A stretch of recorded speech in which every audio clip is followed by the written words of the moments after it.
Leitura do livro O Testemunho do Senhor e a Necessidade do Mundo, do irmão Austin Sparks. Capítulo 3. Nossa necessidade.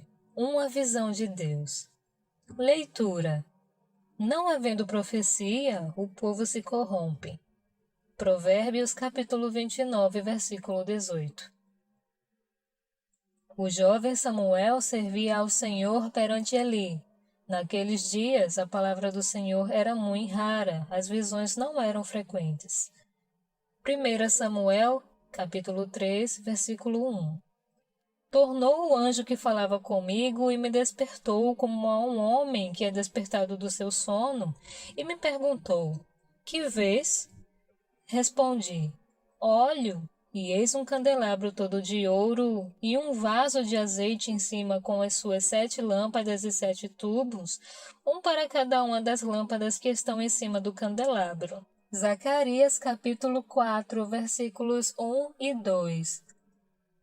Levanta-te, Paulo, e firma-te sobre teus pés, porque eu, o Senhor, te apareci para te constituir ministro e testemunha, tanto das coisas em que me viste como daquelas pelas quais te aparecerei ainda, livrando-te do povo e dos gentios, para os quais eu te envio, para lhes abrires os olhos e os converterdes das trevas para a luz e da potestade de Satanás para Deus, a fim de que recebam eles remissão de pecados e herança entre os que são santificados pela fé em mim.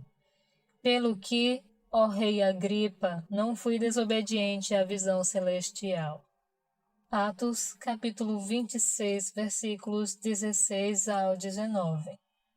Paulo, servo de Jesus Cristo, chamado para ser apóstolo, separado para o Evangelho de Deus, o qual foi por Deus outrora prometido por intermédio dos seus profetas nas Sagradas Escrituras, com respeito a seu filho, o qual, segundo a carne, veio da descendência de Davi. Romanos capítulo 1, versículos do 1 ao 3. Se eu fosse questionado quanto ao que considero ser a necessidade que envolve o maior número de questões vitais entre o povo do Senhor, resumiria tudo em uma palavra: visão, uma visão dada por Deus. Se refletirmos por alguns minutos, veremos que a Bíblia está quase inteiramente relacionada à vida, que toda a fé cristã neotestamentária é um assunto de visão e a totalidade da vida e serviço cristãos envolvem visão. A visão possui 2 aspectos. Ela significa algo visto e também a capacidade de ver. É tanto algo apresentado para ser visto e a capacidade para ver o que é apresentado. Isso é visão. Pode haver uma visão imperceptível num primeiro momento, uma apresentação não discernida. Certamente seria muito difícil estimarmos o valor e a importância da visão divinamente concedida. No Novo Testamento, outra palavra é também utilizada para a visão. É a palavra revelação. Esse é um termo muito abrangente.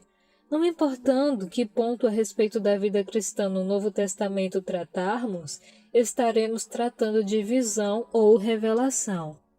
O começo da vida espiritual. No Novo Testamento, o começo ou o estágio inicial da vida cristã é visto como uma questão de revelação ou visão. Isso é uma apresentação ao coração e uma compreensão de coração sobre o Senhor Jesus, e a menos que seja essa a natureza do começo da vida cristã, haverá uma carência essencial e vital. A qualquer vida cristã que seja simplesmente de consentimento mental a certas posições da verdade cristã e da assinatura do nome numa folha de papel que diz que você se tornou cristão, falta algo que é essencial para se fazer dela uma força poderosa. No Novo Testamento, os primórdios da vida cristã são a revelação de Cristo ao coração e o entendimento dele de coração. É uma questão de visão espiritual interior. Essa visão pode ser de caráter absolutamente elementar, pode estar muito imperfeita no que concerne à plenitude de Cristo, mas é suficiente para seu propósito imediato e é tremendamente real para aqueles que a possuem, para aqueles que são capazes de dizer com as palavras que forem: eu quero ver o Senhor Jesus como meu Salvador. Quando tal coisa pode ser dita com realidade, isso representa a visão, se essa é a visão do coração. Logo, quando tratamos dos primórdios da vida cristã no Novo Testamento, tratamos sobre a visão, a continuação da vida espiritual. Quando tratamos da continuação da vida cristã no Novo Testamento, também nos deparamos com visão. A continuação da vida cristã é o desenvolvimento, o crescimento, o progresso, o que implica a maior plenitude de Cristo. E quando se alcança um entendimento mais pleno de Cristo no Novo Testamento, quando se alcança algum progresso, algum movimento, algum avanço, algum desenvolvimento, algum crescimento, nota-se que isso sempre terá sido por intermédio de uma nova visão ou revelação. É um desvendamento adicional, uma revelação mais completa.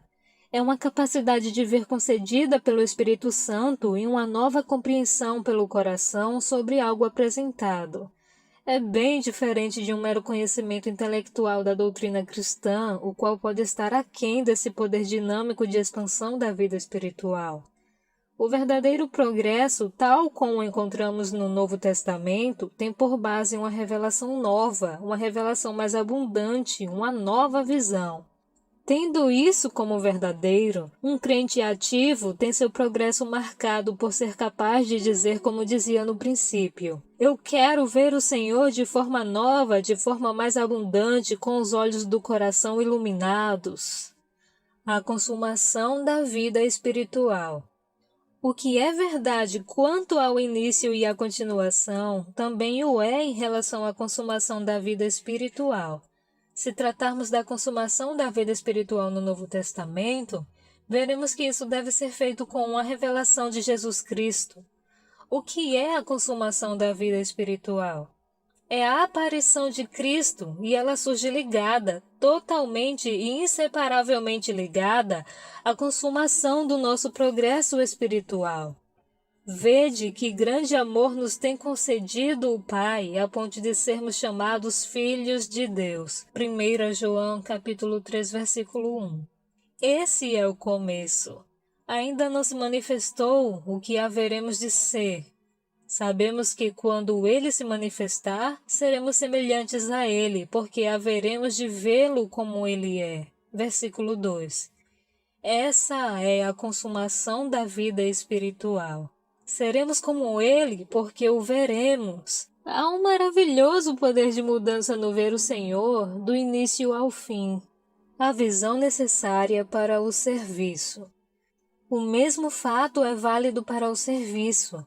Observe o serviço no Novo Testamento e você constatará que ele está ligado inseparavelmente à visão. Se o apóstolo Paulo é uma representação inclusiva do verdadeiro serviço espiritual, está patente que a visão foi a base de tudo com ele. Ele disse: não fui desobediente à visão celestial. Atos capítulo 26, versículo 19. Ele foi constituído ministro e testemunha porque o Senhor apareceu a ele.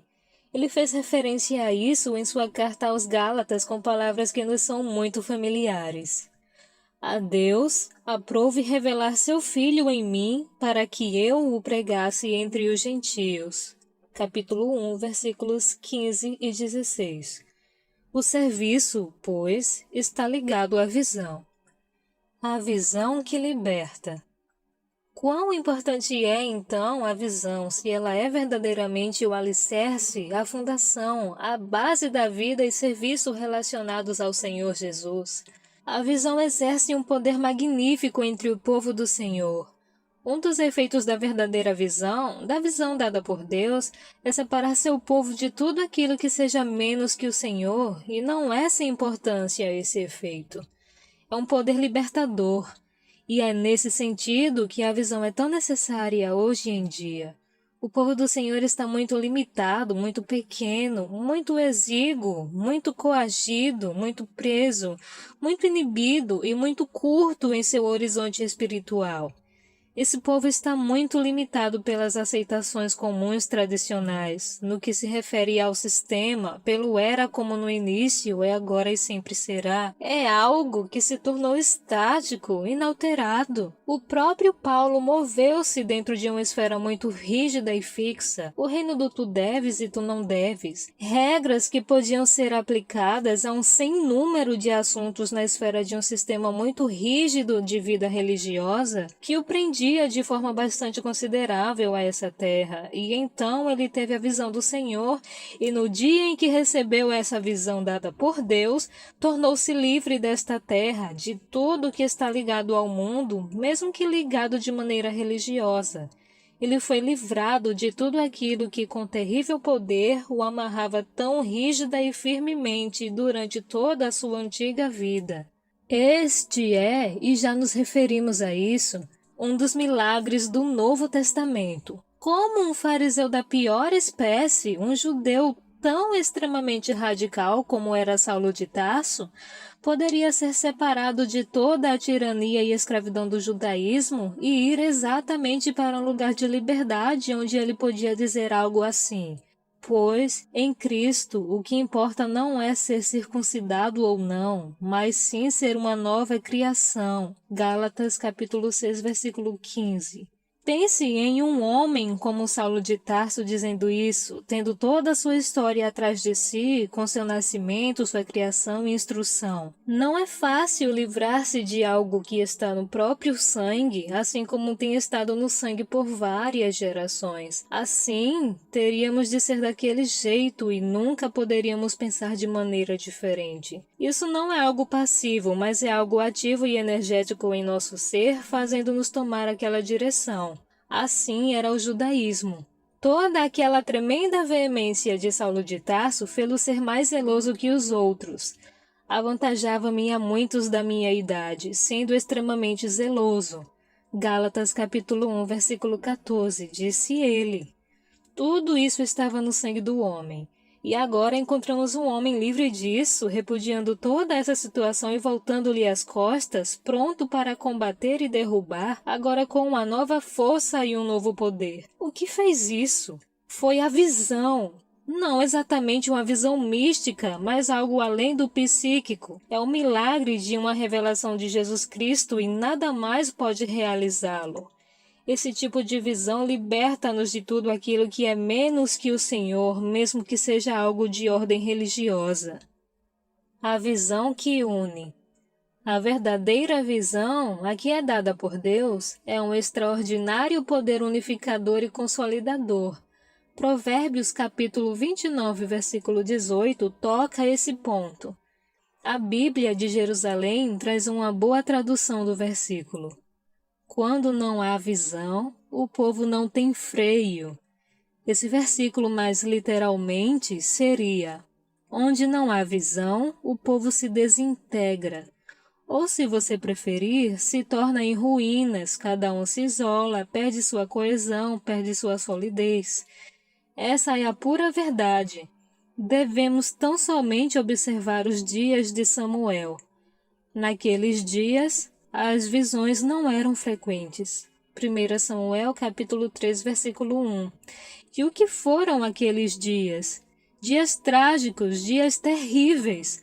Um dos trágicos frutos daqueles dias foi o povo ter dito: constitui-nos, pois, agora um rei sobre nós, como o tem todas as nações. Capítulo 8, versículo 5.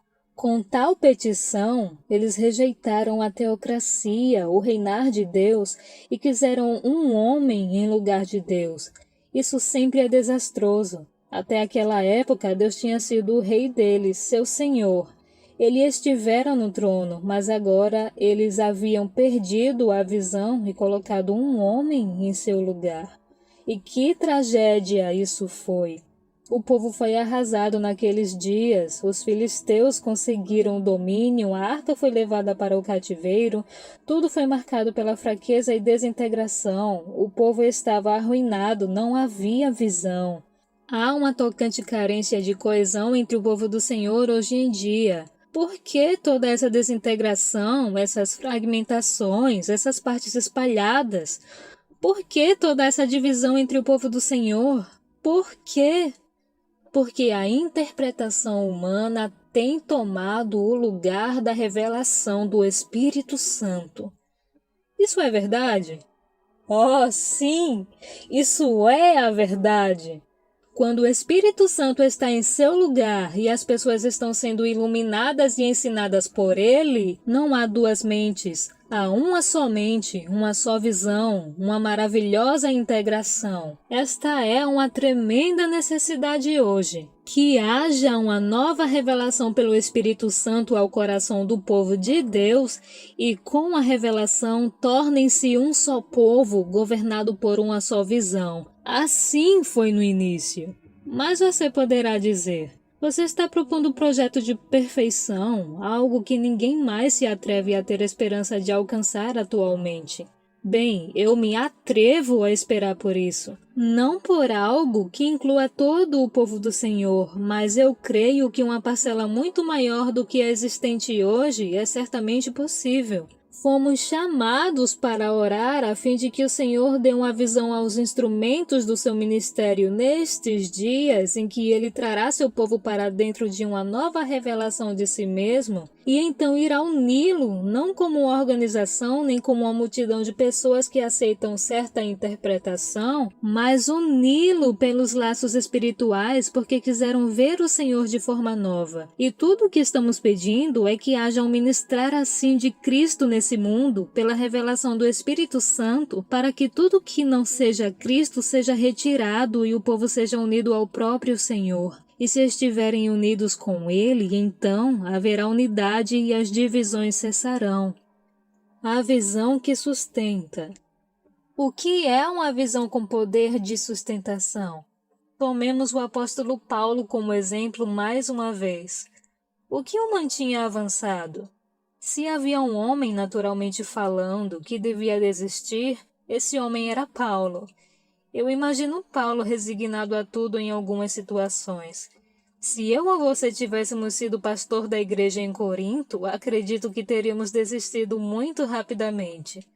Talvez em outros lugares escolhêssemos um ministério pastoral itinerante, se isso não é uma contradição de termos, porque não suportaríamos o encargo local. Mas Paulo suportou até o fim.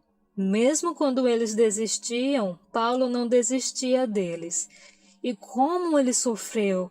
Quanta coisa houve para que o fizesse cair, mas ele continuou até que pudesse dizer: completei a carreira, guardei a fé.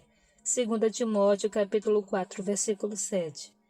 Posso até escutar ou ecoar das palavras do mestre a respeito disso de outra forma.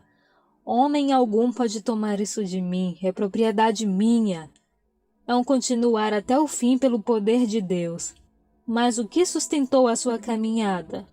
Foi sua visão do Senhor, a visão celestial. A revelação de Cristo é um grande poder de sustentação. A natureza da visão. Dizer que é de uma visão de Cristo que precisamos pode não nos levar muito longe, apesar de percebermos a existência de tal necessidade e o valor da visão. Paulo diz em Romanos capítulo 1, versículos do 1 ao 3, que a revelação concernente ao Filho de Deus foi dada pelos profetas nas Escrituras.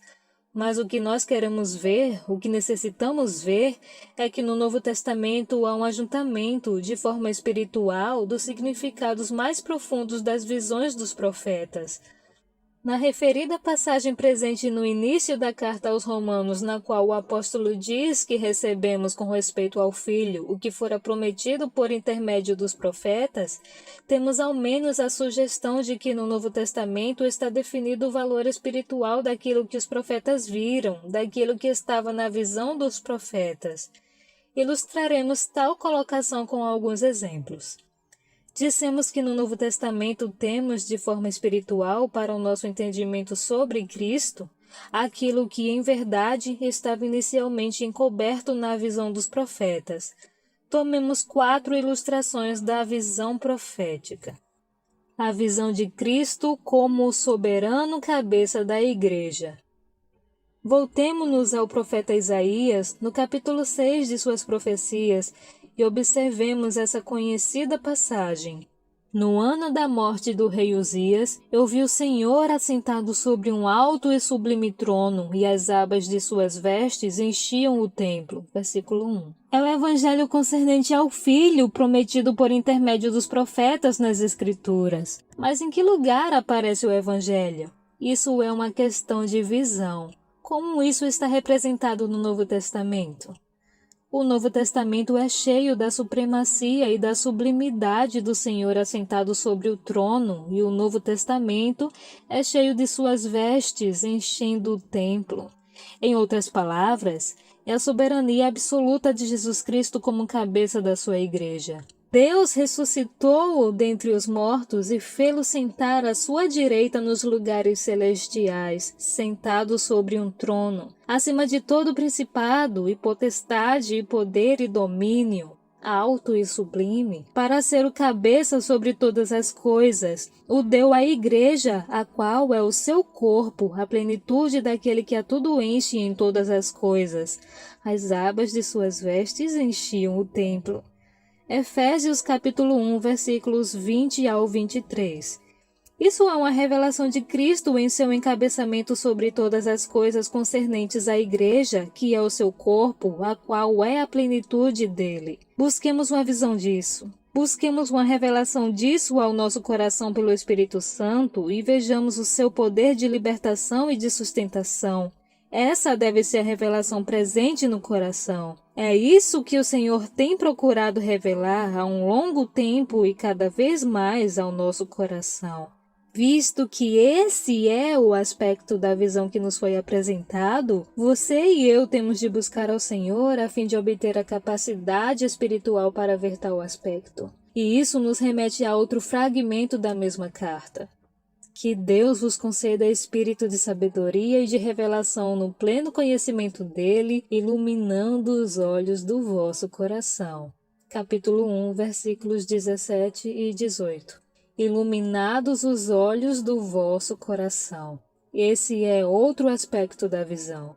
Você vai orar para que você tenha isso? Você vai orar para que todo o povo de Deus tenha isso?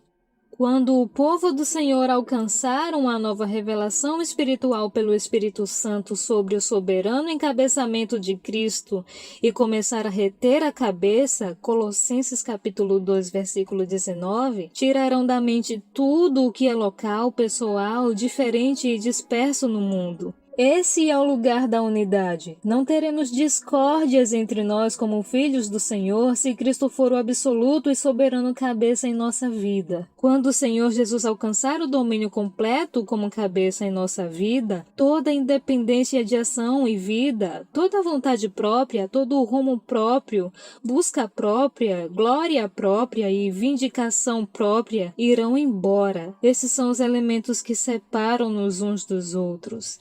Mencionamos o livro de Isaías, devemos lembrar que ali temos os resultados de uma visão desse tipo no homem Isaías.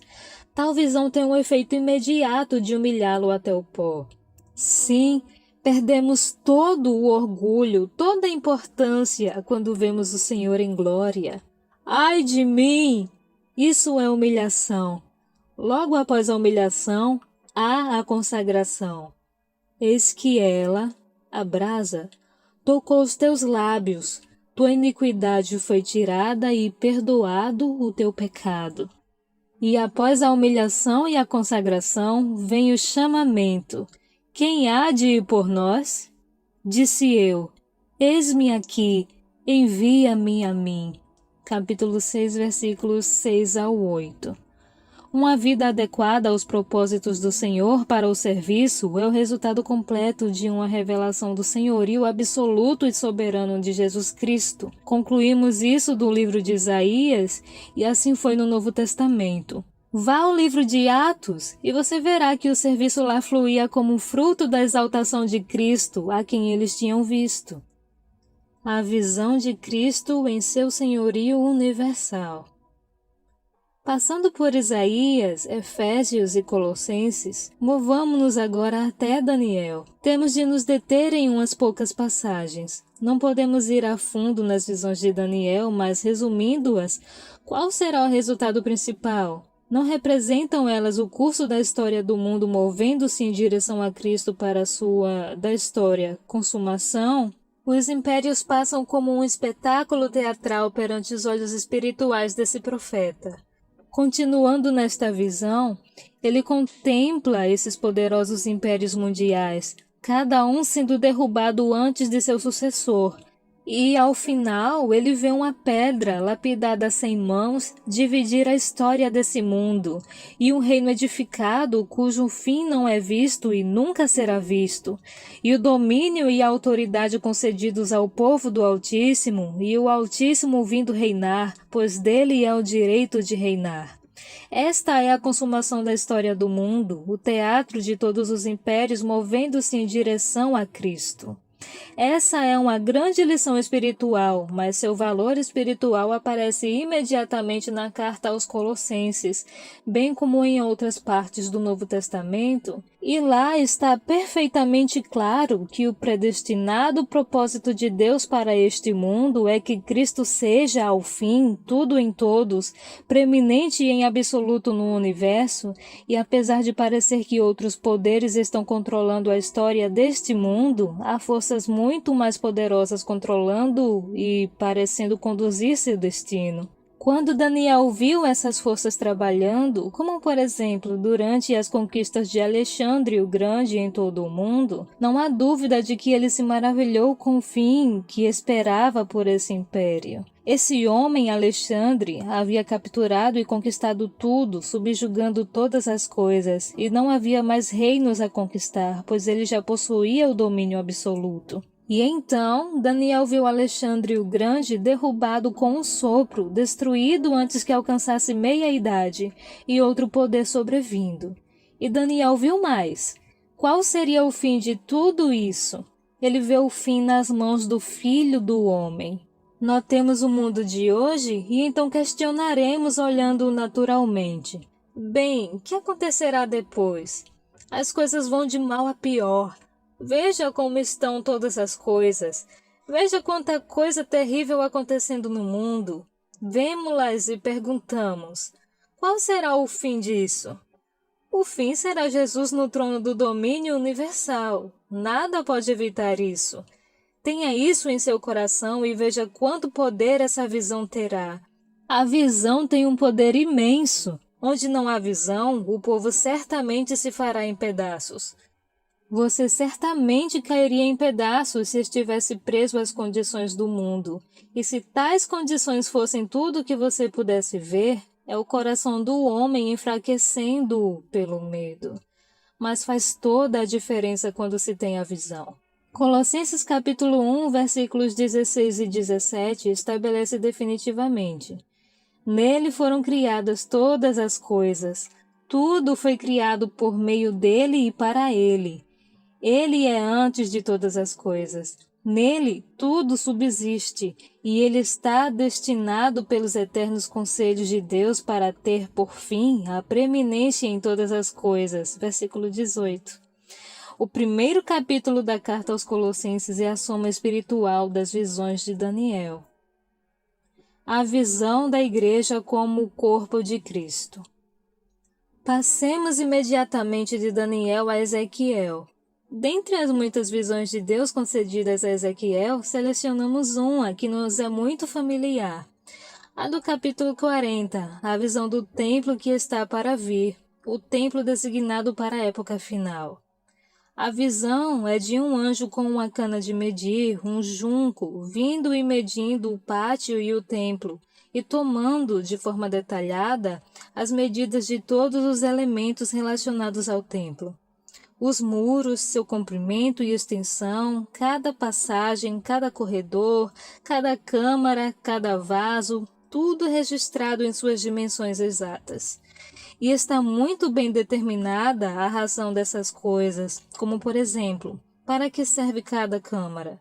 Tudo está descrito em sua natureza, em suas dimensões e em seu propósito. E fora do templo, o rio abaixo do altar, brotando, ganhando volume, profundidade, largura e força, conforme avança. As árvores em ambos os lados, gerando frutos continuamente e cujas folhas nunca caem. E você pergunta, onde está o Evangelho? Voltemo-nos novamente à carta aos Efésios e teremos todo esse fato muito claro e precisamente descrito e explicado a nós. Esse templo tem sua parte espiritual na dispensação para a igreja, que é o seu corpo.